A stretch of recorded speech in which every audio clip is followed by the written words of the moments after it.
डमट डमट डमट demon Ninad डमर वयम चकार चंड तांडवम तनो तुरे शिव शिवम धगत धगत धगत जवल ललाट पट्ट पावके किशोर चंद्रशेखरे रति प्रतीक्षाम मम धराधरेन्द्र नंदिनी विलास बंधु बंधुरा स्फुर दिगंत संतति प्रमोद मान मानसे। क्योंकि शायद कम लोगों को यहां यह मालूम हो कि संस्कृत विश्व की सबसे वैज्ञानिक भाषा है। सेम पेट्रोदा यहां बैठे हैं, वो साक्षी होंगे इस बात के कि जब दुनिया में टॉकिंग कंप्यूटर बनाने की बात चली तो प्रश्न उठा कि कौन सी भाषा उसके लिए चुनी जाए, क्योंकि कंप्यूटर का अपना कोई विवेक नहीं होता। जो आप बोलते हैं वही वो लिखता है और जो लिखा जाता दिया जाता है उसी को वो पढ़ता है। इसलिए भाषा व्याकरण की दृष्टि से भी वैज्ञानिक होनी चाहिए और ध्वनि की दृष्टि से भी। जो बोला जाए वही वो पढ़े। आज गर्व से माथा ऊंचा करके कह सकती हूं कि विश्व की तमाम भाषाओं की समीक्षा करने के बाद जिस भाषा को सर्वथा उपयुक्त पाया गया कंप्यूटर के लिए वो संस्कृत है।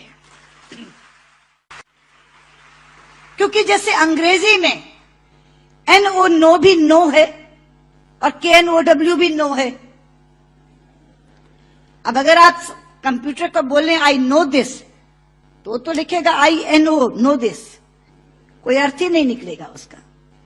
कहीं T साइलेंट हो जाता है तो कहीं E साइलेंट हो जाता है। बोलते हैं लिखते हैं एंटरप्रेन्योर, बोलते हैं एंटरप्रेन्योर। वो विवेकहीन कंप्यूटर कैसे देखेगा इसको? लेकिन संस्कृत में जो बोला जाता है वही लिखा जाता है।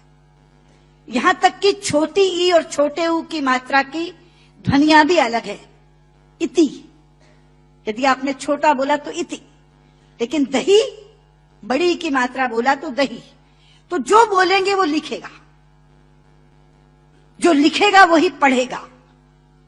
लेकिन केवल ध्वनि की बात नहीं, मैं संस्कृत की वैज्ञानिकता के दो उदाहरण आपको देना चाहूंगी।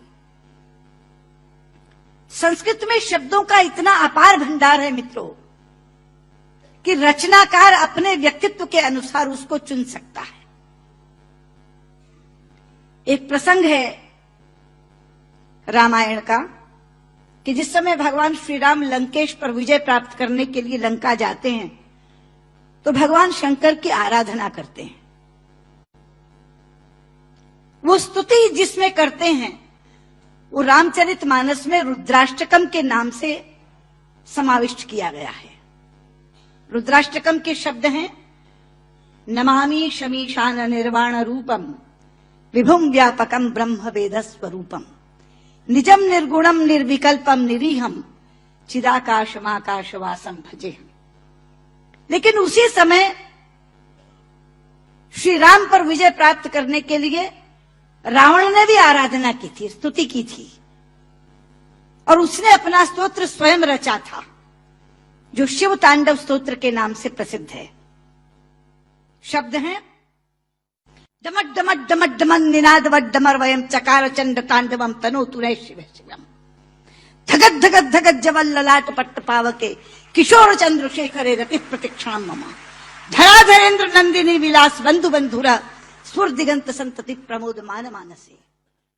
यहां बैठे किसी एक 5 वर्ष के बालक के सामने यदि मैं केवल ये 2 श्लोक रख दूं और ये कहूं कि बच्चा ये बताओ इसमें से कौन सा रावण ने रचा होगा और कौन सा राम ने पढ़ा होगा, तो बिना कुछ जाने वो कहेगा कि डमट डमट डमट डमन ये रावण का श्लोक होगा, क्योंकि शब्द उसके व्यक्तित्व से मेल खाते हैं।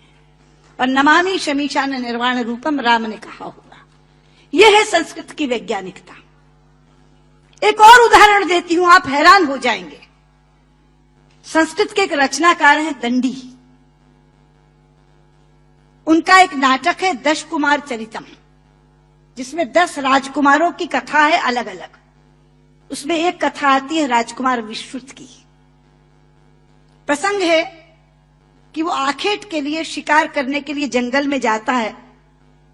एक तीर आकर उनके होंठ पर लगता है और उनका निचला होंठ कट जाता है। मित्रों, इस प्रसंग के घटने के बाद कथा अनेक पन्नों में चलती है। कितने ही संवाद विश्रुत बोलता है, लेकिन दंडी ने पूरे संवादों में कहीं भी ओष्ठांग का प्रयोग विश्रुत से नहीं करवाया है। ओष्ठांग क्या है?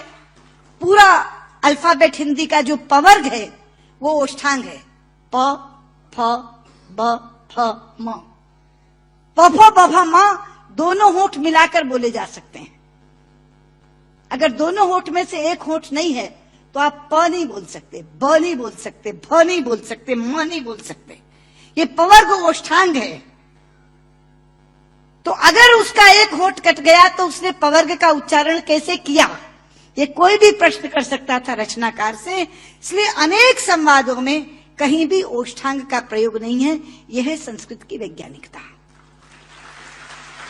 लेकिन लोग आजकल कहते हैं कि संस्कृत तो बोलचाल की भाषा नहीं बन सकती, संस्कृत कभी जनभाषा नहीं रही। शायद इससे बड़ी अज्ञानता की बात कोई दूसरी नहीं हो सकती। संस्कृत जनभाषा रही है। छोटे लोग, अनपढ़ लोग, बिना विद्यालय में गए लोग संस्कृत बोलते रहे हैं। राजा भोज के काल में एक प्रसंग आता है कि राजा भोज एक बार अपने प्रजा का हालचाल जानने के लिए जंगल से जा रहे थे। सामने से एक लकड़हारा आ रहा था। उसने लकड़ियां काटकर अपने सिर पर रखी हुई थी, पसीनों पसीन था। राजा ने लकड़हारे को देखा तो तब संस्कृत में ही बातचीत होती थी, संस्कृत ही जनभाषा थी। तो राजा ने लकड़हारे से कहा, किमते भारम बाधती, क्या ये भार तुम्हें कष्ट पहुंचा रहा है? लेकिन बाध शब्द जो है मित्रों, वो धातु है जो परस्मयी पदी नहीं चलती, आत्मनेपदी चलती है। संस्कृत में दो तरह की धातुएं हैं। परस्मयी पदी चलती है बाधती, बाधता, बाधंती, और आत्मनेपदी चलती है बाधते, बाधेते, बाधनते। बाध शब्द जो है वो आत्मनेपदी में है। तो लकड़हारा जवाब क्या देता है? भारम न बाधती राजन यथा बाधती बाधते। कि राजा, मुझे ये भार कष्ट नहीं दे रहा जितना आपके मुंह से बोला हुआ बाधती शब्द कष्ट दे रहा है, क्योंकि बाधती शब्द का अशुद्ध उच्चारण आपने किया है। ये शब्द बाधते होना चाहिए।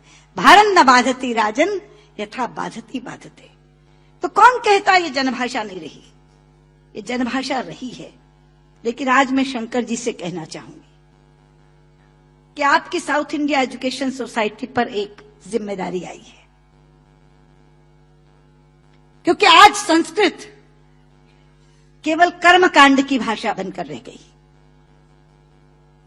कल जब विश्व के लोग आएंगे और कहेंगे कि कंप्यूटर के लिए हमें संस्कृत के विद्वान दो, हम टॉकिंग कंप्यूटर बनाना चाहते हैं, तो एक विडंबना खड़ी होगी कि जिसे संस्कृत आती है उसे कंप्यूटर नहीं आता, और जिसे कंप्यूटर आता है उसे संस्कृत नहीं आती। इसलिए केवल साइटेशन संस्कृत में पढ़कर अपने कर्तव्य की तीसरी मत कर लीजिए। साउथ इंडिया एजुकेशन सोसाइटी का ये फर्ज बनता है, ये कर्तव्य बनता है कि वो ऐसे लोग पैदा करे जो संस्कृत और कंप्यूटर दोनों के परम विद्वान बने। और उस समय जब हमारे सामने ये बोध आकर के खड़ा हो, ये विषय आकर के खड़ा हो कि टॉकिंग कंप्यूटर के लिए संस्कृत के विद्वान चाहिए, तो साउथ इंडिया एजुकेशन सोसाइटी कहे, ये लीजिए हम देते हैं जो संस्कृत के भी ज्ञाता हैं और कंप्यूटर के भी ज्ञाता हैं।